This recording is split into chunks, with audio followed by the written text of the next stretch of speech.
नबी करीम सल्लल्लाहु ताला अलैहि वसल्लम ने इरशाद फरमाया है कि अल्लाह फरमाता है कि अल खल्क़ व यालुल्लाह।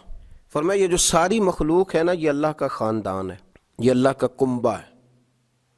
और हुजूर फरमाते हैं कि अल्लाह उस बंदे से मोहब्बत करता है जो उसके कुंबे से प्यार करता है। हमारे जितने वो लोग हैं जो इस मुश्किल की घड़ी में लोगों की मदद के लिए निकले हुए हैं, आजमाइश की इस घड़ी में जो लोगों का ख्याल रख रहा है। हर आदमी अपने बच्चों को अपनी छतरी के नीचे लिए घरों के अंदर बैठा है, लेकिन पुलिस वाले रोड पर पहरेदारी का फरीज़ा सर अंजाम दे रहे हैं। सब लोग अपनी अपनी फैमिलियों के साथ अपने इलाकों में मौजूद हैं, लेकिन पाक फौज के जवान वो अपने शहरों से, अपने इलाकों से दूर, अपने हाथों के अंदर कौम की निगहबानी का झंडा उठाए दूर खड़े हैं, पहरे का फरीज़ा सर अंजाम दे रहे हैं, ड्यूटियां कर रहे हैं, लोगों का ख्याल रख रहे हैं, लोगों को तलकीनें कर रहे हैं।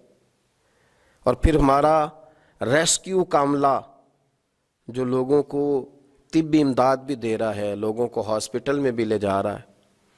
और फिर सबसे बढ़कर वो डॉक्टर, पैरामेडिकल स्टाफ, वो नर्सें, वो हस्पतालों के अंदर खिदमात सर अंजाम देने वाले लोग, जबकि ये कहा जा रहा है कि इस मरीज से बहुत सारे लोगों को ये बीमारी लगेगी, लेकिन वो अपनी जानों को हथेली में रख के जो खिदमात सर अंजाम दे रहे हैं, तो वो क्या समझते हैं कि उन्हें फ़कत एक प्रमोशन उनका अजर है? क्या समझा जा रहा है कि एक दो माह की तनख्वाह इजाफी दे दी गई तो ये उनका अजर है? वो सिर्फ सैल्यूट के काबिल नहीं, वो लोग तो हमारी सारी दुआएं ले गए। सुबह शाम उनके लिए दुआएं निकली।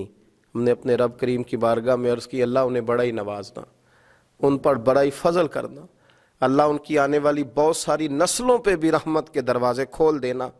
और वो लोग भी ये याद रखें कि अगर वो अपनी जान हथेली पे रख के कौम के लिए, मिल्लत के लिए, मजहब के लिए, हमारे बच्चों के लिए निकले हुए हैं, तो याद रखें मदीने वाले रसूल सल्लल्लाहु अलैहि वसल्लम ने तुम्हें तन्हा नहीं छोड़ा, बल्कि मेरे करीम महबूब अलैहिस्सलाम ने फरमाया है जो रब करीम के कामों में लग जाता है, अल्लाह उसके कामों में लग जाता है। और हुजूर ने फरमाया जो अपने भाई की मदद में लगता है, अल्लाह उसकी मदद फरमाता है। तो तुम्हारे काम में तो अल्लाह तुम्हारा मददगार है। तुम अगर किसी के बच्चों के रखवाले हो तो तुम्हारे नौनिहालों की हिफाजत अर्श का मालिक फरमाएगा, वो तुम्हारे घरों में खैर करेगा, वो तुम्हारे लिए आसानियाँ करेगा, वो तुम्हें बड़ा नवाजेगा, वो तुम्हारी सांसों में खुशबुएं भर देगा, वो तुम्हारे लिए खैर वाला मामला करेगा। याद रखना तुम तन्हा नहीं हो, तुम्हारे साथ कौम की दुआएं हैं, तुम्हारे साथ लोगों की आरजुएं हैं, लोगों के अच्छे जज्बात हैं। लोग अपने घरों में बैठ कर के तुम्हारे लिए खैर का जुमला बोलते हैं। और मुझे तो यूँ लगता है कि इदारों की सारी कोताहियाँ आज इस दौर की नेकियों के सबब से माफ़ कर दी जाएंगी।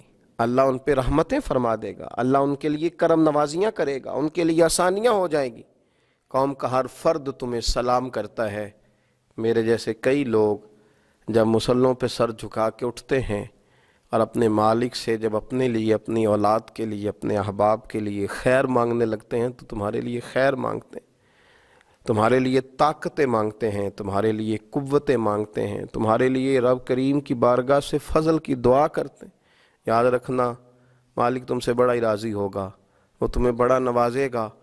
दुनिया मिट जाएगी, ख़त्म हो जाएगी, लेकिन धरती के लिए अपना पेश करने वालों के नाम चमकते दमकते खूब रहेंगे। कभी भी अपने आप को तन्हा और कमज़ोर न समझना। अल्लाह तुम्हारी निगहबानी फरमाए।